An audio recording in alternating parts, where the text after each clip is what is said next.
নমস্কার, আমি অরূপ চক্রবর্তী চলে এলাম আমার ইউটিউব চ্যানেল অরূপ সিতে আপনাদের সকলকে স্বাগত।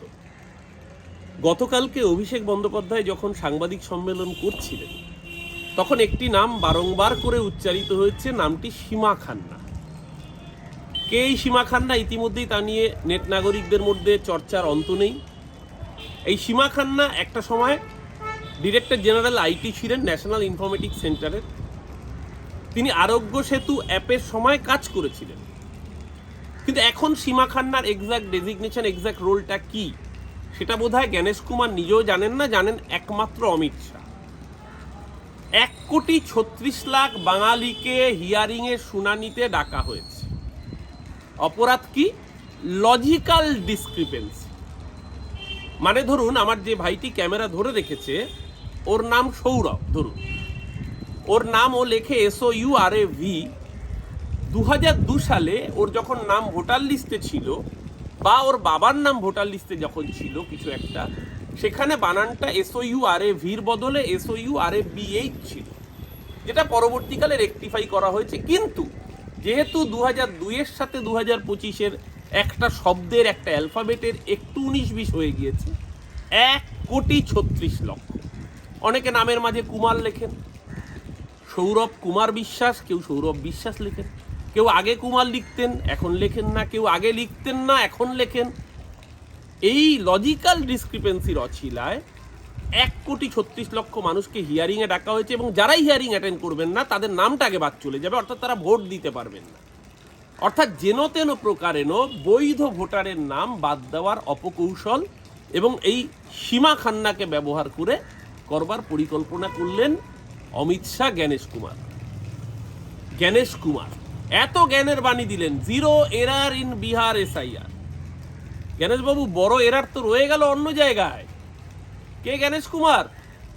কেন করতে হচ্ছে তাকে এই কাজ? আজকে তো প্রশ্ন উঠবে দর্শক, আপনাদের সামনে যে তথ্য আসবে তাতে প্রশ্ন উঠতে বাধ্য যে কেন জ্ঞানেশ কুমার অমিত শাহ দপ্তরের সেক্রেটারি ছিলেন সকলে জানে, কিন্তু তার আগে যেখানে ছিলেন সেখানে কি কি ঘটনা ঘটেছিল আজকে তো সামনে আসছে। 2000 সালের প্রথম দশক কেরালা সরকার PWD সেক্রেটারি কে ছিলেন জ্ঞানেশবাবু? কুয়ালালামপুর বেসড একটি কোম্পানি, তার সাথে কোচি বেসড একটি কোম্পানির এগ্রিমেন্ট হয়, টেন্ডার হয়, 1613 কোটি টাকার দুর্নীতি হয়। শুধু তাই না, যে পরিমাণ টাকা ঘুষ চাওয়া হয়েছিল তৎকালীন PWD সেক্রেটারির নাম করে। কে ছিলেন PWD সেক্রেটারি?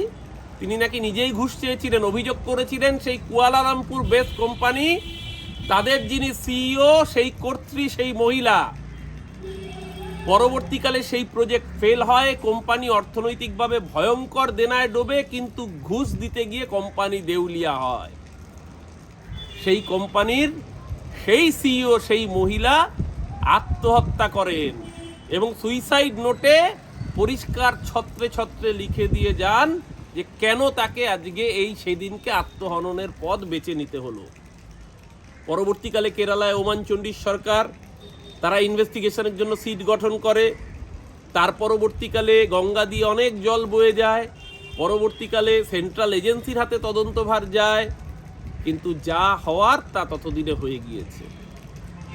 জ্ঞানেশ কুমার বাবু, আপনি অমিত শাহ দপ্তরের সেক্রেটারি হন, আপনার অনেক প্রমোশন হয়, আপনি বর্তমানে রাজ্যের নন, দেশের নির্বাচন কমিশনার, কিন্তু আপনার রোল গোটা ভারতবর্ষের মানুষ দেখছে যে কিভাবে হরিয়ানায় ব্রাজিলিয়ান মডেল ঢুকিয়ে ভোট চুরি করেছেন নির্বাচন কমিশন। তখন হয়তো আপনি ছিলেন না, কিন্তু আপনি আসার পরপরই বিহারের নির্বাচনে কি করে বৈধ ভোটারের নাম, এই যে লজিক্যাল ডিসক্রিপেন্সি, বারবার করে অভিষেক ব্যানার্জি গতকালকে যে শব্দটা বলেছেন, এই লজিক্যাল ডিসক্রিপেন্সির আড়ালে যে খেলাটা, বিহারে 28 লক্ষ মানুষের নাম বাদ দিয়েছেন, বাংলায় সেই টার্গেটটা করে নিয়েছেন 1,36,00,000। এই 1,36,00,000 মানুষ জানে না যে কার নাম আছে, হিয়ারিংয়ে কাকে যেতে হবে, ফোন আসছে, তালিকা কোথায়? এই 1,36,00,000 বুথ পিছু তালিকা কোথায়? মানুষ জানে না তার কি লজিক্যাল ডিসক্রিপেন্সি আছে, নামের বানান ভুল, নাকি মাঝখানে কোনো ক্যারেক্টার এক্সট্রা যোগ হয়ে গেছে, নাকি বাবার নামের বানান ভুল, নাকি ডেট অফ বার্থ ম্যাচ করছে না, মানুষ জানেন না। হিয়ারিংয়ের নাম করে 88 বছর বয়স্ক বৃদ্ধ হুইল চেয়ারে যেতে হচ্ছে, হাসপাতালের বেড থেকে গিয়ে হিয়ারিং অ্যাটেন্ড করতে হচ্ছে, কর্মসূত্রে যারা বাইরে থাকেন তাদেরকে এই হিয়ারিংয়ের নাম করে নরক যন্ত্রণা ভোগ করাচ্ছেন নির্বাচন কমিশনার জ্ঞানেশ কুমার। আপনাকে হয়তো আপনার কৃতকর্ম কুকর্ম ঢাকবার জন্য এই কাজ করতে হচ্ছে। আর এই রাজ্যের বুকে যে সিইসি আছেন, chief election commissioner Manoj Agarwal, যার বিরুদ্ধে সিবিআই তদন্ত শুরু করেছিল, যার বিরুদ্ধে মানি লন্ডারিং এ সিবিআই তদন্ত শুরু করেছিল, যার নামে দিল্লি গুরগাঁওতে রেড হয়, তার শ্বশুরবাড়ির নামে, তার স্ত্রীর নামে একাধিক প্রপার্টি অ্যাটাচড হয়, ইডি অ্যাটাচ করে। সম্প্রতি কলকাতার নিউ টাউনে একটা বিশাল প্রপার্টির সন্ধান সেন্ট্রাল এজেন্সি পায়। কেউ রাজ্যের নির্বাচন কমিশনের পদ অলঙ্কর করে থাকবেন, তো যার বিরুদ্ধে আরো ভয়ঙ্কর অভিযোগ, তিনি কেন্দ্রীয় নির্বাচন কমিশনারের পদ অলঙ্করণ করে থাকবেন। তো সে দেশে আর নির্বাচন হবে না, নির্বাচনটা আসলে প্রহসন হবে, সেটা আপনারা নিজেরাই বুঝে দেখুন। কিন্তু এই অসভ্যতামর বিরুদ্ধে যদি রুখে দাঁড়াতে না পারেন, তাহলে কিন্তু আগামী দিন আপনার দেশের নাগরিকত্বের অধিকারটুকু নিরাপদ থাকবে কিনা, সেই দিকেই বড় প্রশ্ন তুলে দিল। এই অসভ্যতামির বিরুদ্ধে সজাগ থাকুন, প্রতিবাদে থাকুন, নিজের নাম ভোটার লিস্টে তোলা এনশিওর করুন, যাতে কোনো রকমভাবেই বাঙালিকে ওরা বেনাগরিক করতে না পারে, কারণ ওরা বাঙালিকে ভয় পায়।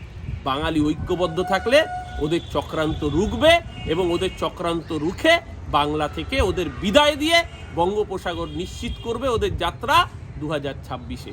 ঐক্যবদ্ধ থাকুন, নিজের ভোটাধিকার বজায় রাখতে সচেষ্ট থাকুন। ভালো থাকুন সবাই। নতুন বছরের আগাম শুভেচ্ছা। জয় হিন্দ, জয় বাংলা।